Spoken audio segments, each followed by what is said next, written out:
ನಮಸ್ಕಾರ ಎಲ್ಲರಿಗೂ. ಕರ್ನಾಟಕ ರಾಜ್ಯ ವಿದ್ಯಾರ್ಥಿ ವೇತನ ಸಂಸ್ಥೆದ ಆನ್ಲೈನ್ ಅಪ್ಲಿಕೇಶನ್ ಪ್ರಾರಂಭ ಆಗಿದೆ. Fee refund online application invite ಮಾಡಿದ್ದಾರೆ ಮತ್ತು ಅದನ್ನು ಕೊನೆಯ ದಿನಾಂಕವನ್ನು ವಿಸ್ತರಣೆ ಮಾಡಿ ಅವಕಾಶವನ್ನು ಕೊಟ್ಟಿದ್ದಾರೆ. ಯಾವೊಂದು ಇಲಾಖೆಗೆ ಈ ಒಂದು ಅವಕಾಶವನ್ನು ಕೊಟ್ಟಿದ್ದಾರೆ ಅಂತ ಈ ವಿಡಿಯೋದಲ್ಲಿ ತಿಳಿಸ್ಕೊಡ್ತಾ ಹೋಗ್ತಾನೆ. ಸ್ನೇಹಿತರೆ, ಈ ಒಂದು SSP ಸ್ಕಾಲರ್ಶಿಪ್ ಏನಿದೆಯಲ್ಲ, ಫೀ ರೀಫಂಡ್ ಶುಲ್ಕ ಮರುಪಾವತಿ ಕೋರ್ಸ್ಗಳಿಗೆ ಇದೇ ಒಂದು ಡಿಸೆಂಬರ್ಗೆ ಕೊನೆಯ ದಿನಾಂಕ ಇತ್ತು. ನೋಡ್ತಾ ಇದ್ರಲ್ಲಿ ಇಲ್ಲಿ 15/12/2025 ಅವಕಾಶ ಇತ್ತು. ಇದನ್ನು ಮತ್ತೆ ಡೇಟನ್ನು ಎಕ್ಸ್ಟೆಂಡನ್ನು ಮಾಡಿದ್ದಾರೆ. ಈ ಒಂದು ಮಾರ್ಚ್ ತಿಂಗಳವರೆಗೂ ಅವಕಾಶವನ್ನು ಕೊಟ್ಟಿದ್ದಾರೆ. ಅಲ್ಪಸಂಖ್ಯಾತ ಇಲಾಖೆ ವತಿಯಿಂದ ಈ ಒಂದು ಶುಲ್ಕ ಮರುಪಾವತಿ ಯೋಜನೆಗೆ ಅಪ್ಲಿಕೇಶನನ್ನು ಇನ್ವೈಟ್ ಮಾಡಿದ್ದಾರೆ. ಮತ್ತೊಮ್ಮೆ ಅವಕಾಶವನ್ನು ಕೊಟ್ಟಿದ್ದಾರೆ. ಲಾಸ್ಟ್ ಡೇಟ್ ಅಪ್ಡೇಟ್ನಲ್ಲಿ ಕೊಟ್ಟಿದ್ದಾರೆ.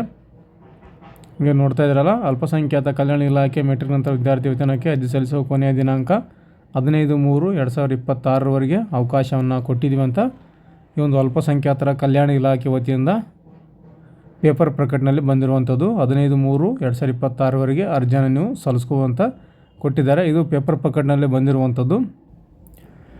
ಇವಾಗ ನೋಡ್ತಾ ಇದ್ದೀರಲ್ಲ, ಇದು ಪೇಪರ್ ಪ್ರಕಟಣೆಯಲ್ಲಿ ಬಂದಿರುವಂಥದ್ದು. ಅಲ್ಪಸಂಖ್ಯಾತರ ನಿರ್ದೇಶನಾಲಯ ಪತ್ರಿಕಾ ಪ್ರಕಟಣೆ. ಮೆಟ್ರಿಕ್ ನಂತರದ ವಿವಿಧ ಕೋರ್ಸ್ಗಳಲ್ಲಿ ವ್ಯಾಸಂಗ ಮಾಡುತ್ತಿರುವ ಅರ್ಹ ಅಲ್ಪಸಂಖ್ಯಾತ ಸಮುದಾಯದ ವಿದ್ಯಾರ್ಥಿಗಳಿಗೆ ಅಲ್ಪಸಂಖ್ಯಾತ ಕಲ್ಯಾಣ ಇಲಾಖೆ ವತಿಯಿಂದ 2025-26ನೇ ಸಾಲಿನ ನೀಡಲಾಗುತ್ತಿರುವ ಮೆಟ್ರಿಕ್ ನಂತರದ ಶುಲ್ಕ ಮರುಪಾವತಿ ಯೋಜನೆ, ಫೀ ರೀಫಂಡ್ ಯೋಜನೆಯ ಸ್ಕೀಮ್ ಅಂತ ಕರಿತೀವಿ. ಅದಕ್ಕಾಗಿ ವಿದ್ಯಾರ್ಥಿಗಳು, ಪೋಷಕರು ಹಾಗೂ ಶಿಕ್ಷಣ ಸಂಸ್ಥೆಗಳ ಮನವಿ ಮೇರೆಗೆ ಆನ್ಲೈನ್ ಮೂಲಕ ಅರ್ಜಿ ಸಲ್ಲಿಸುವ ಒಂದು ಕೊನೆಯ ದಿನಾಂಕ 15/3/2026 ವಿಸ್ತರಿಸಲಾಗಿದೆ ಅಂತ ಕೊಟ್ಟಿದ್ದಾರೆ.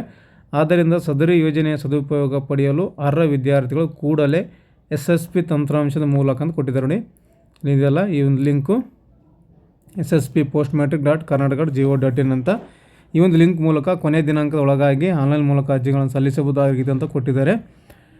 ಈ ಒಂದು ಇಲಾಖೆ ವತಿಯಿಂದ ಒಂದು ಸೂಚನೆಯನ್ನು ಕೊಟ್ಟಿದ್ದಾರೆ. ಡೇಟ್ ಎಕ್ಸ್ಟೆಂಡ್ ಆಗಿರೋ ಬಗ್ಗೆ. ಇದನ್ನು ಡಿಸೆಂಬರ್ಗೆ ಕೊನೆಯಾಗಿತ್ತು. ಮತ್ತೆ ಒಂದು ಸಲ ಅವಕಾಶ ಮಾಡಿ ಈ ಒಂದು ಅಲ್ಪಸಂಖ್ಯಾತರ ವಿದ್ಯಾರ್ಥಿಗಳಿಗೋಸ್ಕರ ಮತ್ತು ಡೇಟನ್ನು ಎಕ್ಸ್ಟೆಂಡನ್ನು ಮಾಡಿದ್ದಾರೆ. ನಿಮಗೆ ಇನ್ನೂ ಒಂದು 12-13 ದಿನ ಇದೆ ನಿಮಗೆ ಅಪ್ಲಿಕೇಶನ್ ಹಾಕೋಕ್ಕೆ. ನೆಕ್ಸ್ಟ್ ವಿಡಿಯೋದಲ್ಲಿ ತಿಳಿಸ್ಕೊಡ್ತೀನಿ ಈ ಒಂದು ಅಲ್ಪಸಂಖ್ಯಾತರ ಒಂದು ಫೀ ರೀಫಂಡ್ ಯೋಜನೆಗೆ ಯಾವ ರೀತಿ ಅರ್ಜಿಯನ್ನು ಸಲ್ಲಿಸ್ಕೋದು ಅಂತ. ಡಾಕ್ಯುಮೆಂಟ್ ಇಲ್ಲ ಕಾರಣಾಗಿ ನಾನು ಹೋದ ವರ್ಷ 25ರಲ್ಲಿ ಮಾಡೋಕ್ಕಾಗಿಲ್ಲ ವಿಡಿಯೋ. ಸೊ ಇವಾಗ ಯಾವುದನ್ನೊಂದು ವಿದ್ಯಾರ್ಥಿ ಒಂದು ಆಧಾರ್ ಕಾರ್ಡು ಅಥವಾ ಡಾಕ್ಯುಮೆಂಟ್ ಲಭ್ಯ ಆದಲ್ಲಿ ಈ ಒಂದು ಫೀ ರೀಫಂಡಿಗೆ ಯಾವ ರೀತಿ ಒಂದು ಅರ್ಜಿಯನ್ನು ಸಲ್ಲಿಸ್ಬೋದು SSPನಲ್ಲಿ ಅಂತ ತಿಳಿಸ್ಕೊಡ್ತೇನೆ. ಸೇಮ್ ಇರುತ್ತೆ, ಯಾವುದೇ ರೀತಿ ಬೇರೆ ಇರೋದಿಲ್ಲ, ಸ್ವಲ್ಪ ಡಿಫ್ರೆಂಟ್ ಇರುತ್ತೆ ಅಷ್ಟೇ. ಫೀಸ್ ರಿಫಂಡ್ ಅಪ್ಲಿಕೇಶನ್ಗೆ ನಾರ್ಮಲ್ SSP ಸ್ಕಾಲರ್ಶಿಪ್ಗೆ ಸ್ವಲ್ಪ ವ್ಯತ್ಯಾಸ ಇರುತ್ತೆ ಅಷ್ಟೇ, ಭಾಳ ಡಿಫ್ರೆನ್ಸ್ ಇರೋದಿಲ್ಲ.